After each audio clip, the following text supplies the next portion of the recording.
Mieli mokytojai, nuoširdžiai sveikiname Jūs mokytojo dienos proga.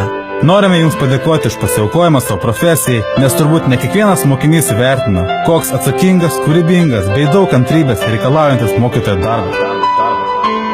Jūsų profesija viena iš svarbiausių pasaulyje, juk Jūs kūrėte ne tik dabartį, bet ir mūsų visų ateitį. Nepraraskite entuziazmą, tikėkite savimi ir kurkite naujas idėjas, kad Jums mokytojams būtų įdomu dėstyti, o mums mokiniams būtų įdomu mokytis. O jeigu kada nors ateis ta diena, kai sakysite, viskas, nebegaliu. Prisiminkite, kad Jūs mums esate geriausi savo srities specialistai. Ir mes Jūs mylime, tikime bei tvirtai žinome, kad už Jūs niekas geriau nepadarys Jūsų atliekamo darbo. Nuoširdžiai Jūsų Karaliaus Mindaugo profesinio mokymo centro GT 62 grupės mokiniai.